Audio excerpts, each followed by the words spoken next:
Hello friends, how are you? Welcome to our channel Vidyarthi Gyan, जहां सिर्फ ज्ञान की बातें होती है, सीधी बात, नो बकवास। फ्रेंड्स, आज हम लोग देखते हैं बजट 2023-24 के बारे में। कंप्लीट हम लोग समझेंगे। बेसिक ये फाउंडेशन वीडियो रहेगा जो एक कंप्लीट बजट को समझने में आपको हेल्प करेगा। फ्रेंड्स, यदि बात करें किसी मंजिल की, तो उसको तय करने के लिए आपको एक सीढ़ी तय करना पड़ेगा। पहले फर्स्ट सीढ़ी तय करेंगे, तभी जाकर के मंजिल को आप प्राप्त कर सकते हैं। उसी तरह से कंप्लीट बजट को आपको समझने के लिए ये वीडियो आपके लिए बहुत इंपॉर्टेंट है, क्योंकि इसमें हम लोग एक बेसिक बातें करेंगे जो बजट को समझने में आपको सहायता मिलेगी। तो ये वीडियो किन के लिए इंपॉर्टेंट है, पहले ये समझ लेते हैं। तो कोई भी विद्यार्थी जो किसी एग्जाम की तैयारी कर रहे हैं, तो उनके लिए तो बहुत ज्यादा इंपॉर्टेंट है, क्योंकि किसी भी एग्जाम में 3-4 क्वेश्चन तो बजट से देखने को मिलेंगे ही। और ये पूरे साल भर में जो एग्जाम होगा, जब तक ये नया बजट पेश नहीं होता है, तब तक ये वीडियो आपको काम देगा। यदि किसी नागरिक की बात करें, एक आम इंसान की बात करें, तो उनके लिए भी ये जानना जरूरी होता है कि जो आप पैसा देते हैं, जैसे जीएसटी आप पे करते हैं, तो जीएसटी पे करते हैं तो उसको कहाँ खर्चा किया जाता है, गवर्नमेंट उस पैसे को क्या करती है, तो वो जानना आपको चाहिए। या आपके लिए गवर्नमेंट क्या कर रही है, कौन सा वेलफेयर स्कीम आपके लिए लाई है, तो ये सब चीज समझने के लिए भी आपको बने रहना चाहिए इस वीडियो में। तो ओवरऑल यदि बात करेंगे, तो ये वीडियो हर किन्हीं के लिए इंपॉर्टेंट हो जाता है। तो वीडियो में बने रहें, चैनल को लाइक करें, सब्सक्राइब करें और शेयर करें। और हाँ, सबसे ज्यादा इंपॉर्टेंट कि आप बेल आइकन को जरूर बजा लें, ताकि आगे का जो इंपॉर्टेंट वीडियो आएगा वो आपको पहले प्राप्त होगा। ये बजट कंप्लीट हम इस वीडियो में नहीं समझाएंगे, क्योंकि ये लंबा टॉपिक हो जाएगा। इस वजह से इसको 3-4 पार्ट में बांट करके हम आपको वीडियो प्रोवाइड करेंगे, ताकि आपको कंप्लीट बजट समझ में आएगा। आज हम लोग सिर्फ बेसिक्स बातें करेंगे, ताकि एक ओवरव्यू आपको पता चले कि बजट समझने के लिए कि क्या क्या इंपॉर्टेंट होता है। फ्रेंड्स, यदि बात करें तो ये जो बजट 2023-24 का रहा, इस बार का जो वित्त मंत्री निर्मला सीतारमण के द्वारा पेश किया गया, ये लास्ट फुल फ्लेज्ड बजट है। ये लास्ट फुल फ्लेज्ड बजट कहने का मतलब ये हो गया कि 2024 में, आपको पता है 2024 में जनरल इलेक्शन होने वाला है लोकसभा का। तो जब बजट नेक्स्ट टाइम पेश किया जाएगा 2024-5 के लिए, तो फुल फ्लेज नहीं होगा, क्योंकि वो पूरे कंप्लीट फाइनेंशियल ईयर के लिए नहीं होगा। और जब कंप्लीट फाइनेंशियल ईयर के लिए बजट नहीं होता है पूरे साल के लिए, तो वो फुल फ्लेज बजट नहीं कहला करके एंट्रीम बजट कहलाता है। तो नेक्स्ट बजट जो होगा वो आपका एंट्रीम बजट होने वाला है, एग्जाम्स में पूछ लिए जाते हैं। फ्रेंड्स, बजट टर्म जो है वो हमारे संविधान में मेंशन नहीं किया गया है। ये वर्ड बजट जो है ये संविधान में मेंशन नहीं है। इसके जगह पे एनुअल फाइनेंशियल स्टेटमेंट मेंशन किया गया है, जो आर्टिकल 112 ऑफ इंडियन कॉन्स्टिट्यूशन में मेंशन है। यदि बजट की बात करें कि बजट होता क्या है, तो एक साल का कंप्लीट, एक साल का जो हमारा इनकम होने वाला है और जो हम खर्चे करने वाले हैं, उसका कंप्लीट एनालिसिस ही बजट कहलाता है। तो बजट समझ गए कि बजट होता क्या है? एक साल का आमदनी, मतलब रिसीट आप जो कर रहे हैं, और जो खर्चे करेंगे, जो एक्सपेंडिचर आपका होगा, वही आपका बजट कहलाता है। ये एक्चुअल नहीं होता है। जरूरी नहीं है कि जो आप एक्सपेक्ट कर रहे हैं कि इस बार हमारा इनकम होगा वही आपका एक्चुअल होगा, जरूरी नहीं है। आप सोच रहे हैं कि जीएसटी हम इतना प्राप्त करेंगे, तो आप सोच रहे हैं, आप उसके लिए प्लान तैयार कर रहे हैं, लेकिन एक्चुअल में अभी प्राप्त नहीं हुआ है। तो बजट क्या है कि एक्चुअल नहीं होता, यह एक एक्सपेक्टेशन होता है एक साल का। ठीक है। अब बजट की बात करेंगे तो 2017 से 1 फरवरी को ही बजट पेश किया जाता है। इससे पहले last working day of February को पेश किया जाता था। लेकिन आपको पता होना चाहिए कि बजट जो स्टार्ट होता है, बजट का पीरियड जो स्टार्ट होता है, वो 1 अप्रैल से स्टार्ट होता है नेक्स्ट ईयर के लिए। तो 1 अप्रैल से जब स्टार्ट होता है, तो उससे पहले बहुत सारा प्रोसेस होता है जिससे गुजरना पड़ता है। बजट का जो पैसा होता है, इनकम एक्सपेंडिचर की जो बात कर रहे हैं उसके लिए, तो समय कम मिलता था, जिसकी वजह से 1 फरवरी को ही बजट शुरू किया गया है 2017 से। ये आप याद रखिएगा। बजट पेश कौन करता है? तो department of economic affairs under the ministry of finance. ठीक है, मिनिस्ट्री ऑफ फाइनेंस के अंडर एक डिपार्टमेंट है इकोनॉमिक अफेयर्स, और इसमें से भी एक डिपार्टमेंट होता है बजट डिपार्टमेंट, जो बजट को पेश करता है। अब आपको कुछ फैक्चुअल चीजें याद रखना चाहिए, जिससे रिलेटेड क्वेश्चंस। बुल्गा वर्ड से बजट वर्ड डिराइव हुआ है, जिसका मतलब होता है लेदर बैग। लेदर बैग में जब बजट पेश किया जाता था, तो लेदर बैग में ही इस बजट का जो डॉक्यूमेंट्स होता था उसको लाया जाता था। कुछ दिनों में ऐसा भी देखा जा रहा है कि पेपरलेस बजट, डिजिटल बजट पेश किया जाता है, जहां पे बैग में लाना जरूरी नहीं है। अब यदि फर्स्ट इंडियन बजट की बात करें कि किसने पेश किया था इंडिया का पहला बजट, तो उनका नाम जेम्स विल्सन था, जिन्होंने 18 फरवरी 1869 को पेश किया, जिसे हम इंडियन बजटरी सिस्टम का फादर भी कहते हैं। ये फैक्ट्स आपके लिए बहुत ज्यादा इंपॉर्टेंट है, इसे आप याद रखिएगा। लेकिन यदि आजाद भारत की, जब भारत इंडिपेंडेंट हुआ, तो उस समय पहला बजट किसने पेश किया था? आर के शनमुखम सेठी ने किया था 26 नवंबर 1947 को।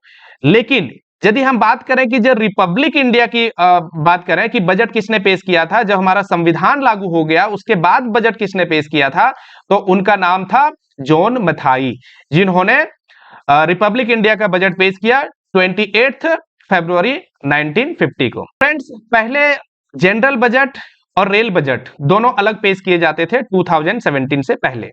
हालांकि उससे पहले यदि हम 1924 की बात करें, उससे पहले तो एक साथ पेश किए जाते थे रेल बजट और आपका जनरल बजट को।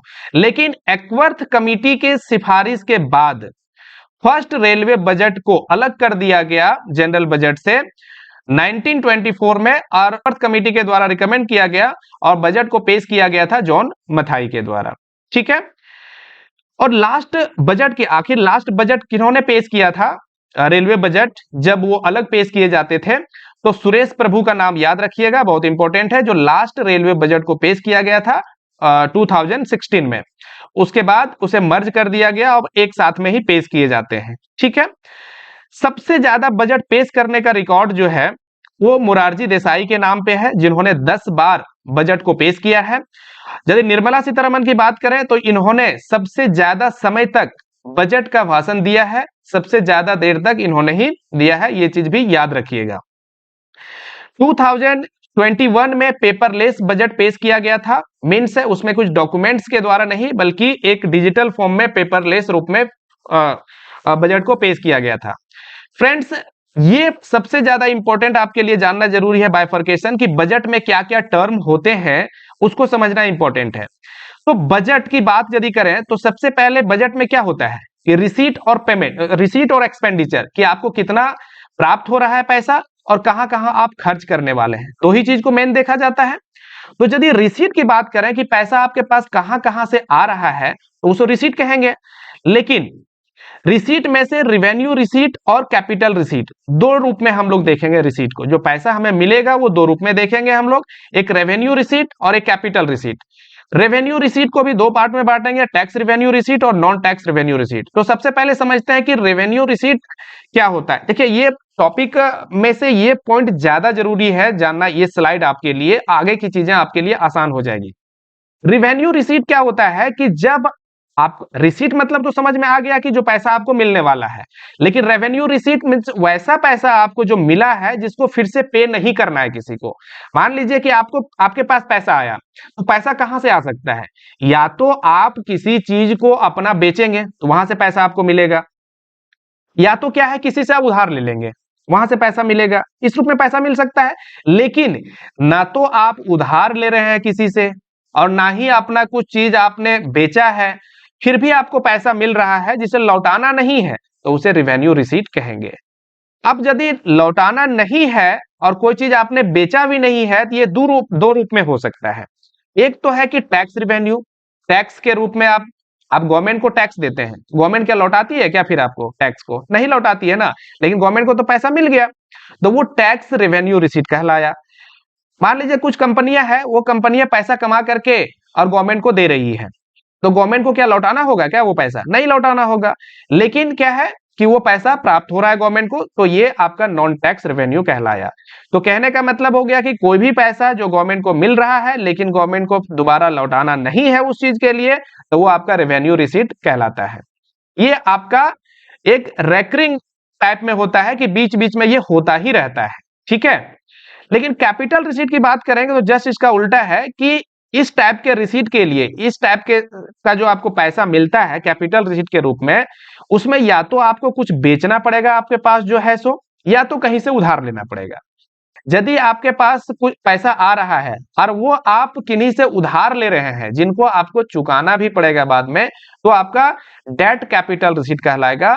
लेकिन यदि दूसरी तरफ देखें कि आपको लौटाना नहीं है लेकिन आपको पैसा मिल रहा है, तो ये कैसे मिल रहा है कि किसी चीज को आपने बेच दिया। मान लीजिए कोई कंपनी है, कंपनी को भी आपने बेच दिया तो वहां से आपको पैसा मिल गया। यदि हम घर की बात करें, किसी जमीन को आपने बेच दी, वहां से आपको पैसा मिल गया, तो पैसा तो मिल गया लेकिन क्या है, उसके लिए आपको संपत्ति को बेचना पड़ गया है, आपका जो असेट था वो कम हो गया है। तो वैसे रूप में जो प्राप्त हो रहा है रिसीट, वो आपका नॉन डेट कैपिटल रिसीट कहलाएगा। ठीक है। अब देखिए एक्सपेंडिचर की बात हम लोग करते हैं कि खर्चे जो होते हैं वो भी दो रूप में बांट सकते हैं हम लोग, रेवेन्यू एक्सपेंडिचर और कैपिटल एक्सपेंडिचर। रेवेन्यू एक्सपेंडिचर मतलब क्या हो गया कि खर्चे आप कर रहे हैं लेकिन उसके लिए आपका कोई दायित्व कम नहीं हो रहा है। मीन्स यदि आप कहीं से उधार लिए हैं और वो उधारी आपका कम नहीं हो रहा है और आप खर्चे किए जा रहे हैं, तो वो एक्सपेंडिचर आपका रेवेन्यू एक्सपेंडिचर कहलाएगा। लेकिन यदि आपका एक्सपेंडिचर हो रहा है और उससे कुछ या तो असेट आप क्रिएट कर रहे हैं, कुछ कहीं पे कुछ कंस्ट्रक्शन हो रहा है, कहीं पे कुछ हॉस्पिटल बना रहे हैं, स्कूल बना रहे हैं, तो खर्चे तो यहां भी हो रहे हैं। लेकिन ये खर्चे होने के वजह से आपका एक असेट क्रिएट हो रहा है, तो ये कैपिटल एक्सपेंडिचर कहलाएगा। तो समझ में आ गया कैपिटल एक्सपेंडिचर क्या होता है। अब इसको यदि हम रिटर्न फॉर्म में समझें तो देखिए इसका, देखिए रिसीट तो समझ में आ गया कि जो भी एक फाइनेंशियल ईयर में आपका मनी कहीं से आने वाला है, पैसा कहीं से जो आएगा वो आपका रिसीट कहलाएगा। ठीक है। अब रेवेन्यू रिसीट क्या होता है कि neither create a liability NOR reduce a assets. ठीक है, कि आपका पैसा तो आया लेकिन पैसा देना नहीं पड़ेगा दोबारा। नाइदर क्रिएट अ लायबिलिटी, आप पे कोई दायित्व नहीं है उस पैसे को लौटाने का, और ना ही आपका कोई असेट्स कम हो रहा है। ठीक है, कुछ बेच के तो लाया नहीं आपने, आपको पैसे मिले हैं, तो वैसे रिसीट को रेवेन्यू रिसीट कहेंगे हम लोग। ये रेकरिंग नेचर होता है, मींस बीच बीच में होता रहता है। ऐसे टैक्स आप पे करते हैं, ये तो कंटिन्यूअस बेसिस पे आप कर ही रहे होते हैं। एग्जाम्पल की बात करें रेवेन्यू रिसीट के, मान लीजिए आपने टैक्स दिया, तो ये क्या है, रेवेन्यू रिसीट, क्योंकि ये दोबारा फिर आपको वापस नहीं मिलने वाला है। फाइन कहीं पे लगाया गया है, ये भी क्या रेवेन्यू रिसीट होगा। डिविडेंड कंपनी कमा करके गवर्नमेंट को पैसा दे रही है, ये भी आपका रेवेन्यू रिसीट होगा, क्योंकि ये दोबारा गवर्नमेंट वापस नहीं करेगी और ये पैसे के बदले में गवर्नमेंट को कुछ बेचना भी नहीं पड़ रहा है, असेट भी कम नहीं हो रहा है। ठीक है। अब रेवेन्यू रिसीट को बात करें, बांटे दो भाग में, तो टैक्स रेवेन्यू जो टैक्स से प्राप्त हो रहा है, नॉन टैक्स मतलब जो टैक्स से प्राप्त नहीं हो रहा है लेकिन रेवेन्यू नेचर का है, वो हमारा नॉन टैक्स रेवेन्यू रिसीट कहलाएगा। ठीक है। कैपिटल रिसीट की बात करें तो क्रिएट अ लायबिलिटी और रिड्यूस अ असेट, मतलब पैसे तो आपको मिलेंगे लेकिन उसके बदले क्या है कि ये लायबिलिटी क्रिएट हो जाएगी, आपको पैसा देना पड़ेगा किन्हीं से जिनसे आप लिए हुए हैं। दूसरी बात करें कि आप उधार हो सकता नहीं ले, लेकिन आपके पास जो संपत्ति है उसी को आप बेच देंगे, तो यदि वैसा करते हैं तो आपको पैसे तो मिल जाएंगे लेकिन आपका असेट कम हो जाएगा, जिसे हम कैपिटल रिसीट के नाम से जानेंगे। नॉट रेकरिंग, ये बीच बीच में नहीं होता है, कभी कभार ऐसा गवर्नमेंट करती है। ठीक है, जब जरूरत पड़ता है तो ये जरूरत के हिसाब से चलता है। इसके यदि बात करें एग्जांपल की, तो sale of the company, company को आप सेल किए, तो क्या किए, कंपनी को सेल किए मींस आपके पास असेट था, अब असेट को कम कर दिए, बेच दिए, तो आपको रिसीट तो मिला लेकिन कंपनी आपकी चली गई। ठीक है। Loan from the public, public से आपने लोन ले लिया, तो लोन ले लिया तो लोन को चुकाना भी तो पड़ेगा गवर्नमेंट को, तो यदि लोन चुकाना है इसका मतलब है कि ये लायबिलिटी क्रिएट हो गई, तो ये कैपिटल रिसीट हो गया। ठीक है। अब देखिए इसको भी दो भाग में हम लोग बांट सकते हैं। डेट कैपिटल रिसीट, मतलब कैपिटल रिसीट तो मिला लेकिन क्या है, कर्ज के रूप में मिला आपको, रिसीट मिला है कर्ज के रूप में मिला है। कैसे, जैसे मार्केट से आपने पैसा उठा लिया, आप गवर्नमेंट सिक्योरिटी जारी करके मार्केट से पैसा उठा सकते हैं।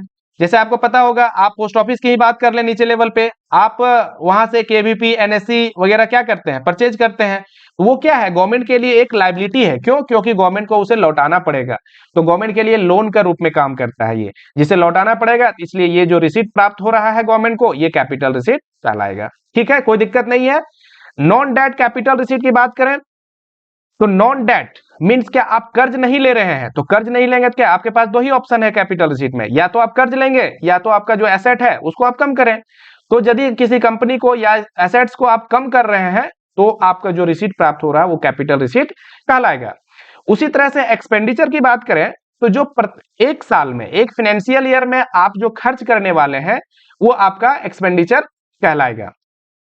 ठीक है, इसे प्लान और नॉन प्लान एक्सपेंडिचर के रूप में हम लोग बांट सकते हैं। ठीक है, कुछ ऐसे होते हैं जो प्लान वे में किया जाता है, कुछ ऐसे होते हैं जो नॉन प्लान वे में, प्लान वे नहीं रहता है लेकिन फिर भी ऐसा एक्सीजेंसी होता है जहां आपको खर्च करना पड़ जाता है। ठीक है, अब एक्सपेंडिचर को भी दो भाग में हम लोग देखेंगे, रेवेन्यू एक्सपेंडिचर और कैपिटल एक्सपेंडिचर।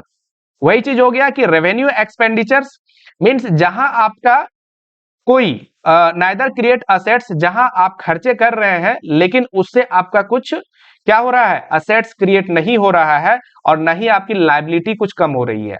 जहां से आपने लोन लिया था, आप खर्चे कर रहे हैं लेकिन उसको पे करने के लिए नहीं कर रहे हैं, खर्चे तो हो रहे हैं आपको लेकिन वो लोन का अमाउंट कम नहीं हो रहा है और ना ही कोई असेट को आप क्रिएट कर पा रहे हैं और खर्चे यदि हो रहे हैं तो वैसे रेवेन्यू एक्सपेंडिचर कहलाता है। जैसे बहुत सारे सोशल वेलफेयर होते हैं, सब्सिडी कहीं पे दे दिया फ्री में, ये क्या है, खर्चे हैं लेकिन असेट क्रिएट नहीं हुआ।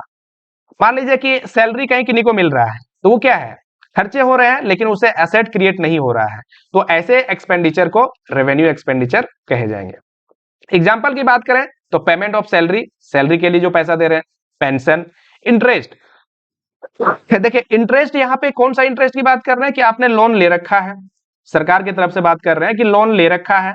अब उसका लोन का अमाउंट को आप नहीं कम कर रहे हैं, प्रिंसिपल अमाउंट को कम नहीं कर रहे हैं, आप सिर्फ उसमें इंटरेस्ट लगने वाले पार्ट को सिर्फ दे रहे हैं, तो ये आपकी लायबिलिटी को तो कम नहीं किया, सिर्फ आप इंटरेस्ट पार्ट दे रहे हैं, तो ऐसे एक्सपेंडिचर को रेवेन्यू एक्सपेंडिचर कहे जाएंगे।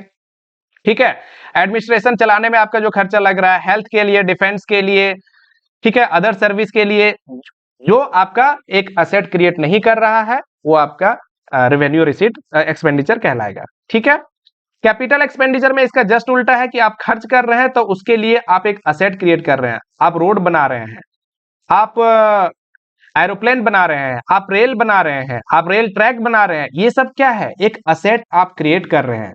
या तो दूसरी तरफ बात करें कि आपने कर्ज लिया है कहीं पे, उस कर्ज के लिए भी पैसे दे रहे हैं, कर्ज को भी कम कर रहे हैं, तो भी आपका कैपिटल एक्सपेंडिचर कहलाएगा। ठीक है, इसका एग्जांपल देखें हम लोग, construction of the metro rail network, highway, ports etcetera, ये सारे कैपिटल एक्सपेंडिचर के एग्जांपल्स हैं।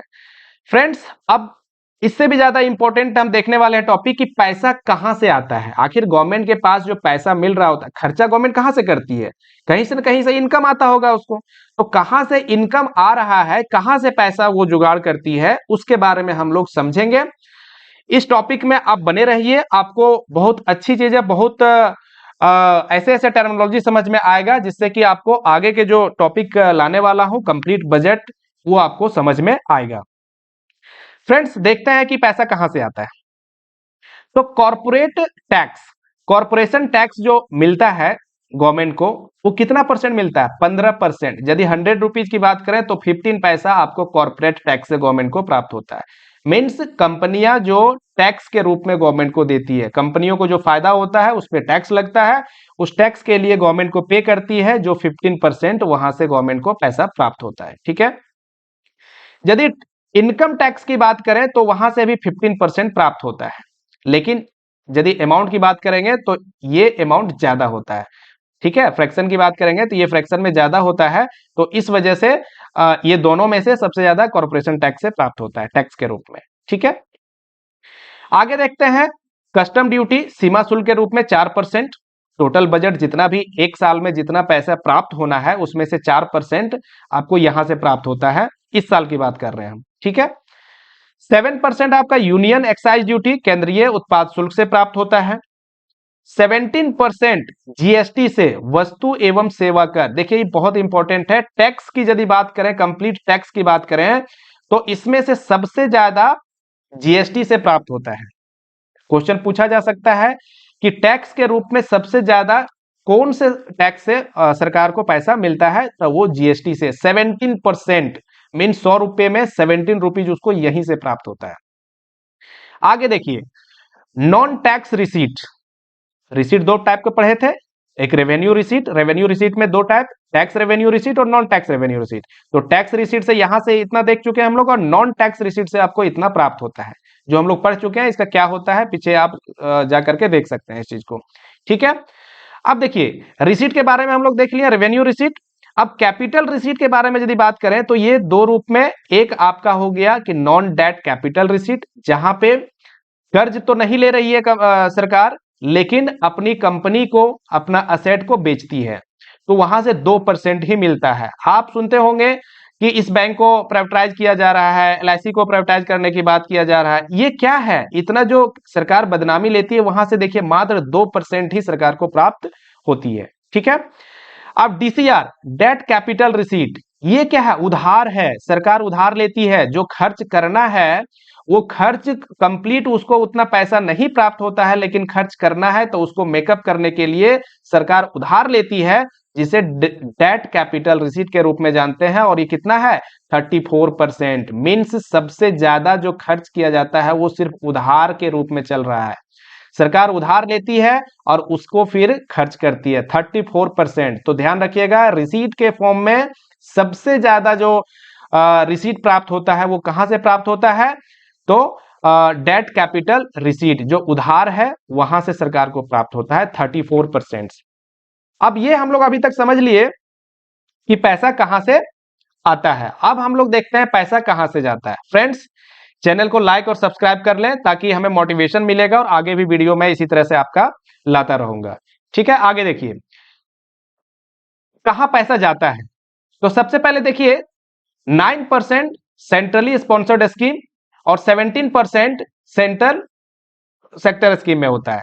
जो स्कीम चलाती है सरकार, डिफरेंट डिफरेंट टाइप की स्कीम, दो टाइप की स्कीम होती है। एक होती है जिसमें कि सेंट्रल के द्वारा स्पॉन्सर्ड किया जाता है, उसमें कुछ पार्ट सेंट्रल गवर्नमेंट के द्वारा और कुछ पार्ट राज्य के द्वारा मिलाया जाता है और खर्च किया जाता है, उसे सेंट्रल स्पॉन्सर्ड स्कीम बोला जाता है, जिसमें कि 9% सरकार खर्च करती है। ठीक है, पूरे खर्च का 9% सिर्फ यहाँ पे करती है। और जो सेंट्रल सेक्टर स्कीम है, जिसमें कि 100% सेंटर का स्कीम होता है, उसमें 17% खर्च करती है। आगे देखिए 20% इंटरेस्ट पेमेंट में, ये बहुत बड़ा अमाउंट है। 20% मतलब 100 रुपया में से 20 रुपीज आप सिर्फ इंटरेस्ट का पेमेंट में, जो आप कर्ज लेते हैं ना, गवर्नमेंट जो कर्ज लेती है उसमें से 20% सिर्फ कर्ज के रूप में पे करना पड़ता है सरकार को। इससे बहुत ज्यादा फायदा, इससे कुछ फायदा नहीं होता है सरकार को, क्योंकि ये तो इंटरेस्ट के रूप में देना होता है। इससे प्रिंसिपल भी कम नहीं होता है सरकार का, सिर्फ इंटरेस्ट देना पड़ता है जो आप पैसा लिया हुआ होता है सो। ठीक है, आगे देखिए 8% डिफेंस में, रक्षा के क्षेत्र में 8% सरकार खर्च कर रही है। ये 8% किसका, जो टोटल खर्च है उसका 8% सिर्फ डिफेंस के क्षेत्र में खर्च किया जा रहा है। 7% सब्सिडी के लिए, अलग अलग टाइप का सब्सिडी, कृषि पे सब्सिडी, एलपीजी पे सब्सिडी, पेट्रोल पे सब्सिडी, अलग अलग टाइप का जो सब्सिडी दिया जाता है वहां पे 7% सरकार खर्च करती है। 9% फाइनेंस कमीशन एंड अदर्स में खर्च करती है। 18% स्टेट शेयर में, सरकार को फाइनेंस कमीशन के आर्टिकल 280 के द्वारा जो फाइनेंस कमीशन का गठन किया गया है, उसके रिकमेंडेशन के द्वारा स्टेट को कुछ शेयर देना पड़ता है। जो खर्च, जो सरकार को पैसा प्राप्त होता है उसमें से कुछ भाग को देना पड़ता है स्टेट को, ताकि वो भी खर्चा कर सके। तो इसके लिए 18% शेयर उनको देना पड़ता है। हालांकि इसका टैक्स के रूप में पहले ही सरकार दे चुकी होती है, बाकी पैसे को भी सरकार क्या करती है, बाद में स्टेट को देती है। 4% पेंशन के रूप में खर्च किया जाता है, 8% अदर एक्सपेंडिचर के रूप में। तो ये ओवरव्यू आपको पता चल गया कि किस किस सेक्टर में कितना खर्च किया जाता है। जो अब देखिए इस बार की बजट की बात करें तो टोटल बजट जो रहा है 45.03 लाख करोड़ का। देखिए ये अमाउंट जो है लाख करोड़ में है, 45.03 लाख करोड़ का बजट है। मींस इतना पैसा प्राप्त होने की उम्मीद है सरकार को, और चूंकि इतना पैसा प्राप्त हुआ है तो खर्च भी इतना ही करना पड़ेगा, क्योंकि ज्यादा खर्च नहीं कर सकती है। हालांकि ये जो पैसा प्राप्त हुआ है ये कंप्लीट आपका रिवेन्यू तो है, लेकिन कर्ज लेकर के ये टोटल इतने का बजट बनाया गया है कि इतने का हम खर्च करेंगे। अब इतने का खर्च करने के लिए अलग अलग सोर्स से पैसा भी ये आने की कहां से उम्मीद है, ये हम लोग देख लेते हैं। तो बजट में क्या पढ़े, दो टर्म पढ़े थे हम लोग रिसीट के रूप में, कि एक कैपिटल रिसीट के रूप में प्राप्त होता है, एक रिवेन्यू रिसीट के रूप में प्राप्त होता है। तो जो कैपिटल रिसीट के रूप में प्राप्त होगा तो 18.71 लाख करोड़ का, ये डेटा याद रखिएगा, डायरेक्ट एग्जाम में पूछा जाता है। बहुत ज्यादा आपको डेटा याद नहीं रखना है, लेकिन बजट इस बार का कितना था, कैपिटल रिसीट कितना है, रिवेन्यू रिसीट कितना है, ये सब आपको याद रखना चाहिए एटलीस्ट, ठीक है। तो कैपिटल रिसीट में 18.71 लाख करोड़ और रेवेन्यू रिसीट की बात करें तो 26.32 लाख करोड़ का रिसीट है, ठीक है। अब देखिए रेवेन्यू रिसीट की बात यदि करें तो दो टाइप का पढ़े थे, एक टैक्स के रूप में जो आ रहा है और एक नॉन टैक्स के रूप में आ रहा है। तो नॉन टैक्स के रूप में जैसे कंपनियों को क्या कंपनियां कमा करके सरकार को दे रही है, कुछ जो है जो लीज पे सरकार दी हुई है कुछ असेट्स को, वहां से पैसा प्राप्त हो रहा है, तो टैक्स के रूप में तो प्राप्त नहीं हो रहा है, लेकिन फिर भी प्राप्त हो रहा है रेवेन्यू नेचर में, तो इसलिए नॉन टैक्स रेवेन्यू रिसीट कहलाया, जो कि 3.02 लाख करोड़ का है। और net tax revenue receipt 23.30। Net tax क्यों? क्योंकि ग्रॉस टैक्स था, टोटल गवर्नमेंट को जो टैक्स प्राप्त हो रहा है वो 33.61 लाख करोड़ का है, उसमें से स्टेट का शेयर देना पड़ता है, जिसमें से 10.22 लाख करोड़ का स्टेट को दे देना पड़ता है और कुछ इमरजेंसी केस के लिए रखना पड़ता है गवर्नमेंट को। तो इस तरह से यदि हम 33.61 में ये दोनों को माइनस करते हैं तो 23.30 लाख करोड़ का नेट टैक्स रेवेन्यू रिसीट बचता है, ठीक है। अब ये ग्रॉस टैक्स कहां से आता है? जैसे taxes on UT, union territory से टैक्स प्राप्त होता है इतना, कस्टम से 2.33 टैक्स प्राप्त हो रहा है, जीएसटी से 9.57। अब देखिए इससे पहले के वीडियो में, इससे पहले के स्लाइड में जो हम लोगों ने देखा था कि जीएसटी से 17% प्राप्त होता है, मींस कि टोटल यदि 45.03 लाख करोड़ का बजट है तो 17% आपका जीएसटी से प्राप्त होता है। लेकिन यदि अमाउंट की बात करें तो 9.57 लाख करोड़ है, आप इसका 17% निकालेंगे तो 9.57 लाख करोड़ का जो रिसीट प्राप्त हो रहा है वो जीएसटी से प्राप्त हो रहा है। इंपॉर्टेंट है, इसको याद रखिएगा डेटा को। एक्साइज ड्यूटी से 3.39 lakh crore, tax on income से 9.01 लाख करोड़ और कॉर्पोरेशन टैक्स से जो प्राप्त होता है 9.23 लाख करोड़ का। ये आपको समझ में आ गया कि रेवेन्यू रिसीट से कहां से प्राप्त होता है। अब कैपिटल रिसीट की बात करें तो कैपिटल रिसीट में क्या हुआ था, क्या हम लोग पढ़े हैं कि वैसा रिसीट जहां से सरकार के लिए या तो लायबिलिटी क्रिएट हो जाती है या तो किसी अपना एसेट्स को बेचना पड़ जाता है, ठीक है। तो कैपिटल रिसीट में से देखिए इसको दो रूप में प्राप्त होगा, एक तो होगा कि डेट रिसीट जहां से उधार लेकर के सरकार लेगी, दूसरा है कि अपनी कंपनी को या तो अपने एसेट्स को ही बेच करके प्राप्त करेगी। ये दो रूप में प्राप्त करेगी कैपिटल रिसीट। अब डेट रिसीट्स की बात करें, स्मॉल सेविंग्स मतलब जो कर्ज ले रही है सरकार वो कहां से ले रही है, स्मॉल सेविंग्स, जैसे पोस्ट ऑफिस में जो आपको कर्ज के बारे में बताया गया, पीपीएफ हो गया, केवीसी हो गया, अगर महिला विकास सम्मान पत्र जो लाया गया है नया स्कीम, ये सब क्या है, ये स्मॉल सेविंग्स से कर्ज लेती है सरकार। मार्केट से भी लोन उठाती है, मार्केट से लोन कितना उठाएगी इस बार, 12.19 लाख करोड़ का, बहुत ज्यादा है, और अदर से 0.77 लाख करोड़ का। तो ये रिसीट का पार्ट आपको समझ में आ गया होगा पूरा कि ये बजट जो 45.03 लाख करोड़ का है ये कहां से रिसीट आने वाले हैं, पैसा कहां से आएगा। अब खर्च कहां करेगी, इसको भी हम लोग दो भाग में देख लेते हैं कि एक स्कीम से रिलेटेड है कि स्कीम जो अलग अलग प्रकार की जो स्कीम गवर्नमेंट निकाल रही है उसमें 19.44 मींस 20 लाख करोड़ का खर्च करेगी। आगे देखिए transfer establishment and other expenditure में 25.59 लाख करोड़ का करेगी। देखिए ये जिस तरह से यहाँ रेवेन्यू और कैपिटल्स रिसीट्स के बारे में देखें, ये जरूरी नहीं है कि ये आपका रेवेन्यू और कैपिटल ये दोनों मिक्स हो सकता है। जैसे कि कोई स्कीम ऐसा है ट्रांसपोर्ट के लिए खर्च कर रही है सरकार, तो भी वो स्कीम के रूप में खर्च करेगी, लेकिन वो क्या है कैपिटल एक्सपेंडिचर में आ जाएगा।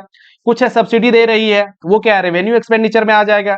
तो ये मिक्स है, ये रेवेन्यू और कैपिटल एक्सपेंडिचर अलग से नहीं है, लेकिन ये दो भाग में किस रूप में बांटा गया है कि स्कीम के रूप में कि अलग अलग स्कीम में जो सरकार खर्च कर रही है, और दूसरा कि ट्रांसफर एस्टेब्लिशमेंट अदर एक्सपेंडिचर जो खर्च कर रही है सरकार, जो दूसरे रूप में जो दे रही है ना, स्टेट को दे रही है, खुद खर्चा अलग अलग चीजों में जो एस्टेब्लिशमेंट में अपना चलाने में खर्चा कर रही है गवर्नमेंट को, ये अलग रूप में देखा गया। इस तरह से सरकार खर्चा करती है, ठीक है। अब फ्रेंड्स देखते हैं घाटा डेफिसिट के बारे में समझते हैं, बहुत ज्यादा इंपॉर्टेंट है, लोगों को समझ में जनरली नहीं आता है ये, इसको आसानी से हम लोग समझेंगे, आपको कंप्लीट समझ में आएगा। वीडियो में आप बने रहिए, और अभी तक यदि चैनल को लाइक सब्सक्राइब और शेयर नहीं किए हैं तो आप कर लीजिए, और आगे के लिए भी बहुत ज्यादा इंपॉर्टेंट है कि आप बेल आइकन को दबा लीजिए, ताकि नेक्स्ट पार्ट जो मैं लाने वाला हूं जो स्कीम से रिलेटेड मोस्टली होगा वो आपके लिए बहुत ज्यादा इंपॉर्टेंट होने वाला है, ठीक है। अब घाटे की यदि बात करें कि घाटा क्या होता है, जैसे घाटा, घाटा मीन्स क्या हो गया कि खर्चा आप ज्यादा कर रहे हैं, आमदनी अठन्नी और खर्चा रुपया, मीन्स है कि आपको प्राप्त हो रहा है कम और खर्च आप कर रहे हैं ज्यादा, तो क्या होगा, घाटा होगा। ठीक है, तो घाटा भी हम लोग यहाँ पे चार रूप में देखेंगे कि revenue deficit, effective revenue deficit, fiscal deficit और प्राइमरी डेफिसिट। हिंदी में यदि बात करें तो राजस्व घाटा, प्रभावी राजस्व घाटा, राजकोषीय घाटा और प्राथमिक घाटा, ये चार घाटे की हम लोग बात करेंगे। अब देखिए हम लोग आगे देखते हैं कि रेवेन्यू डेफिसिट क्या होता है। तो रेवेन्यू डेफिसिट मींस जब रेवेन्यू एक्सपेंडिचर मींस जो आपने खर्चा किया है, रेवेन्यू एक्सपेंडिचर जो हुआ है उसमें से रेवेन्यू रिसीट को माइनस करेंगे तो वो रेवेन्यू डेफिसिट आपका कहलाएगा। ठीक है, ये तो सिंपल है, इसमें कोई दिक्कत नहीं है। टेक्निकल वर्ड्स ये है आपके, इफेक्टिव रेवेन्यू डेफिसिट ये क्या होता है। अब देखिए यहां पे हमें क्या प्राप्त हुआ, रेवेन्यू डेफिसिट प्राप्त हुआ। ठीक है, मींस जो रेवेन्यू एक्सपेंडिचर रहा उसमें रेवेन्यू डेफिसिट रिसीट को माइनस करके प्राप्त हुआ। देखिए समझिए होता क्या है कि सेंट्रल गवर्नमेंट के द्वारा जब स्टेट को अनुदान दिया जाता है, कुछ पैसे दिए जाते हैं खर्च करने के लिए, तो सेंट्रल के लिए क्या हुआ, वो रेवेन्यू हुआ, सॉरी रेवेन्यू एक्सपेंडिचर हुआ। लेकिन स्टेट वाले ने क्या किया कि उसको एक असेट क्रिएशन में काम किया, कुछ ट्रांसपोर्ट में उसको खर्च किया, रोड बनाया, ठीक है, कहीं पे कुछ स्कूल्स बनाया, अस्पताल बनाया, ये क्या है, ये कैपिटल एक्सपेंडिचर है। लेकिन सेंट्रल वाले ने उसको समझ रखा था कि ये हमारा खर्च हो गया जो रेवेन्यू एक्सपेंडिचर है, लेकिन वो काम क्या कर रहे हैं, एक कैपिटल एक्सपेंडिचर का काम कर रहे हैं, असेट क्रिएशन का काम कर रहे हैं। तो ये जो घाटा हुआ है, रेवेन्यू डेफिसिट जो हुआ है, उसको उसमें माइनस करेंगे जो हम दिए हुए पैसा स्टेट को, क्यों, क्योंकि वो असेट के क्रिएशन में हुआ, एक्चुअल में हमारा वो घाटा रेवेन्यू डेफिसिट नहीं है। तो जब रेवेन्यू डेफिसिट जो हुआ था यहाँ पे, उसमें से स्टेट को जो दिया गया है अनुदान, उसको हम माइनस करेंगे, तो इस तरह से हमें इफेक्टिव रेवेन्यू डेफिसिट प्राप्त होगा। ठीक है, समझ आ गया होगा। आगे देखिए फिस्कल डेफिसिट क्या होता है। गवर्नमेंट जो एक साल में कंप्लीट जो प्राप्त होता है पैसा और जो खर्च करती है टोटल, उसमें से बोरोविंग को माइनस कर लीजिए। बोरोविंग मीन्स जो सरकार उधार लेती है उसको सिर्फ माइनस कर दीजिए, उसको हटा करके, और देखिए कि कितना टोटल इनकम हुआ गवर्नमेंट का और टोटल कितना खर्च करी है। ये दोनों का जो डिफरेंस होगा वही फिस्कल डेफिसिट कहलाएगा। जैसे इसको जैसे देखिए इसको कैसे है कि फिस्कल डेफिसिट टोटल एक्सपेंडिचर, यदि हम बात करें टोटल एक्सपेंडिचर जो है उसमें से रिसीट को माइनस कर देते हैं। क्या बोला मैंने कि टोटल एक्सपेंडिचर गवर्नमेंट का जो है, खर्च जो करने वाली है, उसमें से रिसीट के पार्ट को माइनस कर देंगे। ये कौन सा रिसीट, लोन वाला, जो लोन के रूप में लिए उसको नहीं, उसको अभी छोड़ दीजिए। बाकी जो रिसीट प्राप्त हुआ है उसको हम माइनस करते हैं, तो जो प्राप्त होगा वो, जैसे यदि गवर्नमेंट के पास 1 लाख करोड़ का 1 लाख करोड़ का क्या है टोटल खर्च करना है एक साल में, ठीक है, लेकिन उनको प्राप्त हो रहा है कितना, प्राप्त हो रहा है मात्र 50,000 करोड़। तो 15,000 करोड़ जो प्राप्त हुआ सरकार को, अब इसको कितना डिफरेंस रह गया 15,000 करोड़ का। अब ये 15,000 करोड़ सरकार क्या करेगी, लोन लेगी। ठीक है, तो ये 15,000 करोड़ जो ले रही है सरकार लोन के रूप में, यही आपका फिस्कल डेफिसिट है। ठीक है, मीन्स आपको खर्चा करना है 1 लाख करोड़, एग्जाम्पल के लिए बता रहा हूं, 1 लाख करोड़ का खर्चा करना है, लेकिन आपको जो रिसीट प्राप्त हुआ है वो सिर्फ आपका 50,000 करोड़ का है। तो आप जो बाकी का 50,000 करोड़ है वो आप लोन के रूप में लेंगे, तो ये जो डिफरेंस है यही आपका क्या कहलाया, फिस्कल डेफिसिट कहलाया। ठीक है, अब देखिए प्राइमरी डेफिसिट क्या होता है। प्राइमरी डेफिसिट मतलब सरकार जो इंटरेस्ट के लिए पे कर रही है, जो लोन ले रखी है, चाहे वो पिछला गवर्नमेंट हो या इसी गवर्नमेंट के द्वारा जो लोन लिया गया है, उस लोन का इंटरेस्ट को पे करने के लिए जो पैसे दिए जा रहे हैं उसको आप माइनस कर दीजिए, किसमें, फिस्कल डेफिसिट में। जो आपका फिस्कल डेफिसिट आया, जो खर्चा सरकार जो कर रही है एक्स्ट्रा, फिस्कल डेफिसिट में आप माइनस कर दीजिए, तो जो आपका प्राप्त हो रहा है वो आपका क्या होगा, प्राइमरी डेफिसिट कहलाएगा। ठीक है, तो इस तरह से पूरी तरह से आपको समझ में आ गया होगा। ये टॉपिक जो बजट का एक बेसिक फाउंडेशन था, जो आगे भी में वीडियो में आने वाला है उसके लिए। तो इस चैनल में अभी तक बने रहने के लिए आपका बहुत बहुत शुक्रिया। आप आगे इस चैनल को लाइक कीजिए, सब्सक्राइब कीजिए और बेल का आइकन बजाइए, ताकि आगे का नोटिफिकेशन भी आपको प्राप्त होता रहे। आगे इसी तरह का इंफॉर्मेटिव वीडियो आपके लिए लाता रहूंगा, तो इस चैनल से आप जुड़े रहिए। धन्यवाद।